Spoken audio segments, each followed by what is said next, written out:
Bien, chicos.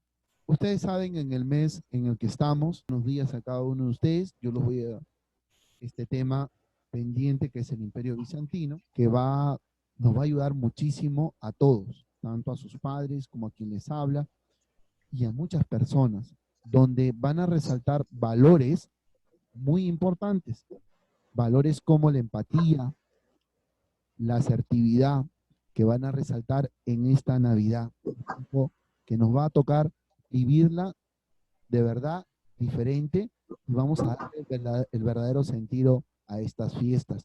Desde ya un caluroso abrazo, quizás de repente sea la última, sea la última perdón, la última clase en la cual podamos interactuar o puedan escucharme y puedan escucharme en vivo, pero igual vamos a manejarlo para realizar un cierre de todas maneras. Que está en verse, ojalá se pueda concretar. Pero desde ya, queridos alumnos, para mí va a ser siempre un gusto, ¿no? Bloqueamos ahí los micros, los que faltan bloquear, por favor, ¿no? Y vamos a cerrar el tema pendiente con los alumnos de primer año, área, lo que es el Imperio. La clase pasada hablábamos acerca de este imperio bizantino y de lo que está trayendo consigo dentro del marco de la Edad Media en la cual estamos. Imperio considerado también como uno de los imperios medievales, al igual que el imperio Islam, al igual que el imperio carolingio, ¿no? Tres de los imperios con la cultura medioevo propio de esta Edad Media. Temas como estos son los que ustedes también van a llevar el próximo año. La clase pasada hablábamos de la primera parte del Imperio Bizantino, los orígenes, cómo se va a formar, cómo se ubica, cómo aprovecha Teodosio la posición geográfica de este territorio. Teodosio busca la posición geográfica más adecuada para poder elaborar ahí y empezar a formar lo que es la Nueva Roma. Producto de la caída de Roma de Occidente y el surgimiento de la posición geográfica de este territorio, va a dar paso al surgimiento de este imperio.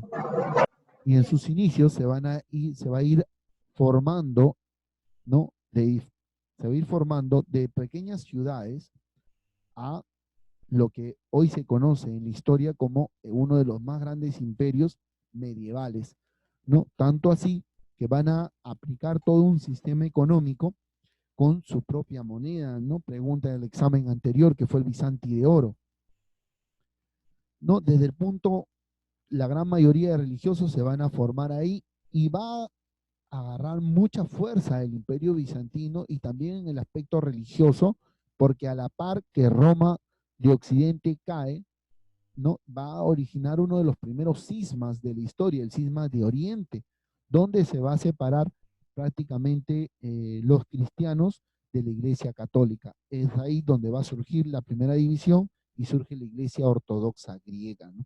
Y por otro lado, la Iglesia Apostólica Romana, que después va a traer consigo muchas grandes interrogantes. Lo importante era de que a la caída de Roma de Occidente, el imperio bizantino va a tener mucho control, mucho poder, y en el aspecto religioso también no va a estar separado. Por eso que la catedral o la iglesia de Santa Sofía, una de las iglesias...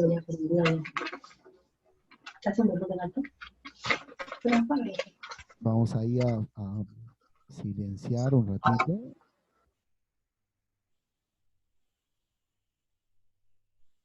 Ya, listo. La iglesia de Santa Sofía va a tener un gran valor importantísimo, ¿no? Va a ser mucho antes de la Basílica de San Pedro, la que está en Roma, en la cual pues siempre juramentan los papas, ¿no? Y hay toda una ceremonia. La anterior a esa basílica va a ser la iglesia de Santa Sofía, ¿no? Que va a ser la sede principal de los papados. Entonces va a haber toda una historia que más adelante ustedes cuando ya entren a segundo van a ir entendiendo y conociendo este gran dilema de la Iglesia Católica y la Iglesia Ortodoxa. Hablar del Imperio Bizantino es hablar de uno de sus máximos recolectores. Vamos a llamarlo así, Justiniano, él ubicado dentro del periodo del Imperio Bizantino, 527 a 565, el tiempo en el cual él se encarga de recolectar todos los códigos, las leyes, ¿no? Recuerden ustedes que un pueblo va a surgir si tiene una buena organización política, si tiene una buena organización económica. Y uno de esos aspectos importantes que realiza Justiniano es eso, ¿no? Por lo tanto, su tiempo en el cual como gobernante, como emperador, ¿no? Prácticamente es considerado en la historia universal para el Imperio Bizantino como la Edad de Oro, ¿no? La Edad de Oro, el tiempo de Justiniano, ya que él, muy a pesar de ser ese gran recolector, de conseguir todas las leyes, o sea, las leyes, ¿no? El derecho romano también adaptado para el Imperio Bizantino, ¿no? Para llevar un orden, empieza ¿qué cosa? Ya cayó el Imperio de Roma, el Imperio Romano de Occidente.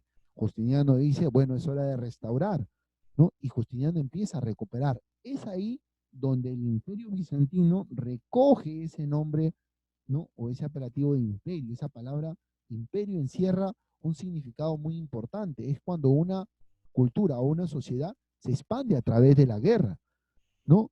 Otros también se expanden a través de la vía diplomática, pero cuando es a través de la guerra, ¿no? O sea, a través de un enfrentamiento, ¿no? Recoge el término como tal, el imperio bizantino o imperio romano. O sea, cuando utiliza, vean un término, imperio, se expandió a través de la guerra.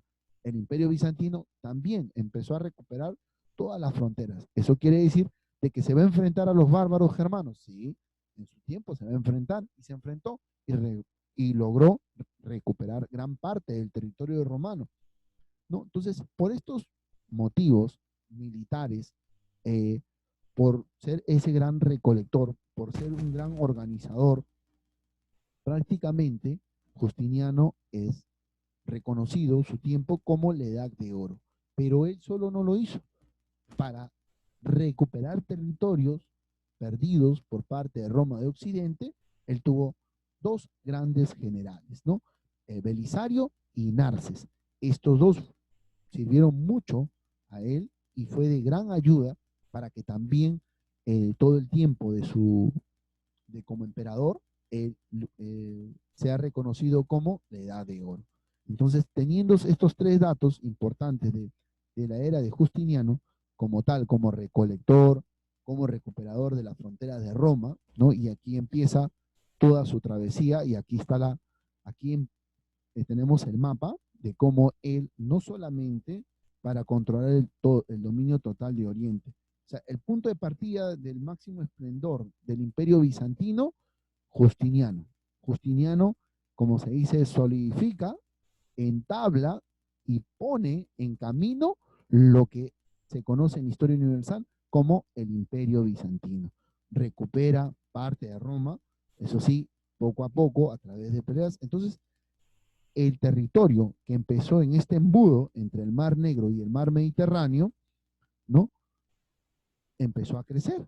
Y ahí es donde prácticamente coge el nombre del Imperio Bizantino. Y aquí tenemos lo que él va a recuperar en su tiempo, el Imperio de Justiniano. Imagínense, recuperó el dominio prácticamente que tuvo Roma en un determinado tiempo, prácticamente en su máximo esplendor, con la única falta que sería que le faltaría, que le faltó, ¿no? Que le faltaría, no, que le faltó a Justiniano recuperar, es este territorio que está acá, parte de este territorio, ¿no? Importante en este caso. Vamos a ir teniendo. Entonces, le dije a ustedes que Justiniano va a recoger los códigos, ¿no? Una serie de leyes que van a permitir una buena convivencia, van a convivir bien, ¿no? En ese aspecto él va a recuperar leyes romanas y él le va a poner como tal nombre los códex, ¿no? De ahí lo que se interprete de cada una de las leyes van a ser institutas, o sea, leyes de códex y leyes institutas, lo que se va a interpretar, pero dentro de ellos van a estar comentarios e interpretaciones, ¿no? Que solamente se va a designar este tipo de interpretaciones y comentarios para determinada población. No va a ser igual para todos. Después van a estar las pandectas o digestos, que es el manual, ¿no? Para todos los, en este caso, para los que aplicaban la justicia. Y por último van a estar las novenas, nuevas leyes hechas por Justiniano. ¿Para quiénes? Para el pueblo. Esta estructura de corpus iuris civilis romanis que va a aplicar Justiniano va a ser de mucha ayuda para el Imperio Bizantino. También este aporte importantísimo que él hace fija la columna vertebral de la justicia, de la política y prácticamente más la buena organización económica que se dio en ese tiempo hizo que el Imperio Bizantino surgiera de esa manera y recuperara gran parte del territorio que Roma de Occidente había perdido. Hasta hace un ratito yo les comentaba lo curioso que nos dice y nos cuenta la historia, ¿no? Antes de que sea la Basílica de San Pedro, era la iglesia de Santa Sofía la sede papal, imagínense. Pero, ¿qué pasaba? Teníamos en Europa, porque eso pasaba años anteriores, y aquí ya se surge todo lo que es la creencia cristiana también como tal. Recuerden ustedes que los cristianos se fueron a Constantinopla, un grupo de cristianos, y se solidificó esta religión, ¿no? El cristianismo. Y por el otro lado teníamos a Roma de Occidente. Roma de Occidente tenía su papa y Roma de Oriente también tenía su papa. Al caer Roma de Occidente, quedó el papa de Oriente y este prácticamente tuvo dominio y control. Y la iglesia de Santa Sofía fue la principal, ¿no? Esta se ubica en el centro de Constantinopla, ¿no? Considerada la basílica más grande del cristianismo hasta la construcción de San Pedro, como les decía hace un ratito yo y les estaba contando. En la actualidad es un museo musulmán. ¿Por qué pasa a ser un museo musulmán? Recuerden ustedes que los musulmanes o el Imperio Otomano toma a la decadencia de este imperio, lo hace suyo y hay toda una mezcla, ¿no?, de cultura y esto pues permite que esta basílica, una cúpula prácticamente alta, que parece que su cúpula es de aquí alta, 50 metros y 40 metros, ¿no?, que es el diámetro que tiene esta cúpula, que parece como si estuviese flotando a cierta distancia, ¿no? Permitió pues que surgiera y hoy en día sea un museo esta basílica, no esta iglesia de Santa Sofía. Por otro lado, vamos a tener a Heraclio, ¿no?, dentro de la evolución histórica del Imperio Bizantino. Él establece su título como Basilios, que pone prácticamente un régimen como tal, ¿no? Pero recuerden ustedes que todas las civilizaciones no es que por un lado están viviendo los persas, ya cayeron y ya prácticamente no influyeron, no. Recuerden que las civilizaciones en el mundo están viviendo como tal. Por un lado están todavía quedando los del Imperio Persa, ¿no? Por otro lado están quedando algunos todavía de los mesopotámicos, ¿no? Algunos egipcios que ya están invadidos, entonces todavía las culturas están conviviendo. Conviviendo quiere decir que todavía no han perdido y que saben que hay otro imperio, que saben que hay otra cultura, que saben que tienen que respetar. Por lo tanto, los persas todavía en su querer, como se dice, hacer crecer, expandir su territorio, van a querer conquistar al imperio bizantino. No lo van a hacer porque para este entonces, después de Constantino, surge Heraclio en el año 610-641, que abarca su periodo de dominio de este emperador. Y él, ¿no?, organiza, recoge algunas estrategias políticas, vence a los persas y prácticamente va a situar a Constantinopla en un tiempo en el cual no va a ser vulnerable para otros imperios, sino ya lo va a posicionar, profesor, pero Justiniano lo dejó encaminado. Exacto, Heraclio va a continuar lo que Justiniano dejó, pero va a ir anexando algunos territorios que va a ir conquistando. Territorios que para Justiniano no estaba dentro de su objetivo. Recuerden ustedes que él quería recuperar la frontera del Imperio Romano de Occidente, ¿no? Y en este caso, para Heraclio, era más importante recuperar otros territorios. Vamos a tener a León III, el Isaurio, otro también que va como se dice, a definir muy importante, más que nada por el tema del aspecto religioso. Va a definir y va a acabar con algunas costumbres romanas. Una de las costumbres religiosas romanas era adorar imágenes, ¿no? Él va a suprimir este culto a las imágenes y prácticamente va a entrar en cuestión con este Papa Gregorio II, ¿no? Recuerden ustedes que el Papa Gregorio II, ¿no? En el sentido de que tenemos a un Papa en Roma de Occidente y un Papa en Roma de Oriente. Ahora León III le dice no, no a la adoración de imágenes, suprimimos esto y va a causar una rivalidad entre Roma y Constantinopla. Esta va a ser una de las primeras rencillas que va a ir, como se dice, va a propiciarse, ¿no? La diferencia entre el catolicismo y el cristianismo. Esto todavía es parte de la historia que se conoce en cuanto a León III y su importante participación dentro de la evolución histórica del Imperio Bizantino. Ojo que durante este tiempo ya se van anunciando las querellas, ¿no? Iconoclastas, ¿no? La venta, ¿no? El beneficiarse a través de algo que era algunas costumbres que lo hacía, pues, la iglesia de aquel entonces, ¿no? Cómo recaudar dinero a través de las querellas, la venta, ¿no? De alguno, del perdón, y utilizaba eso. Más adelante, estas ventas de querellas le va a pasar factura a la Iglesia Católica y la va a poner en una situación difícil en el marco del cierre de la Edad Media. Que ustedes también yo estoy seguro que van a tocar ese tema. La segunda edad de oro, prácticamente, después de León III, va a ser con Basilio II. Basilio, prácticamente descendiente de una familia o de un linaje especial, que son los macedonios, ¿no? Va a cambiar todo este sistema y su periodo, ¿no? Prácticamente a raíz de todas estas complicaciones que dejaron los dos anteriores antes del año 976 y 1025, Basilio hace toda una restauración del Imperio Bizantino, restauración de las Balcanes y gran parte de Oriente. Fija las bases de no dejar a los turcos, ¿no?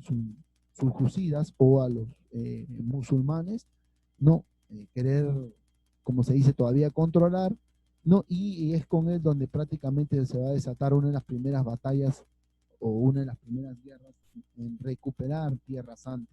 Jerusalén está en manos de los turcos y se empieza a librar esta primera batalla por querer recuperar Tierra Santa. En el año 1071, la batalla es de Mansiker con los turcos subyecidas. Es por eso que a este tiempo de Basilio II se le considera como la segunda edad de oro del Imperio Bizantino, no solamente por querer recuperar Tierra Santa, no por restaurar prácticamente el imperio, sino por lo que va a dar un impulso, un cambio en el aspecto político, en el aspecto económico y en el aspecto cultural. De ahí tenemos prácticamente el último, el emperador, que es el Paleólogo. Este último va a caer a manos de Mehmed II o Mohamed II. Vamos a encontrar en la historia la pronunciación. Vamos a manejarla, pero tenemos ahí la información. Mehmed II o Mohamed, ¿no? Como vamos a tenerlo claro ahí los dos. Este último va a ser Constantino XI, que prácticamente es el último emperador de este imperio y cae a manos en el año 1453. La historia continúa, estamos años 1453, prácticamente fin de la Edad Media. Este hecho importante influye muchísimo en muchos estados, en muchos territorios, la caída de Constantinopla. ¿Por qué? Porque va a permitir el paso del surgimiento de otras expediciones, avistamientos. Entonces, este hecho importante de la caída de Constantinopla va a ser crucial para el cierre de la Edad Media, considerado como tal. Mehmed, con los conocimientos asiáticos de la pólvora del hierro, ingresa a los territorios de Constantinopla con un cañón que era jalado por 40 bueyes, ¿no? Ataca, hace caer el imperio bizantino y instaura un nuevo tiempo en este territorio. Mehmed o Mohamed II. Tenemos la línea de tiempo, queridos estudiantes, desde la división del Imperio Romano hasta la caída de Constantinopla en el año 1453. Importante porque después de ello, ¿qué rescatamos nosotros antes de poder terminar?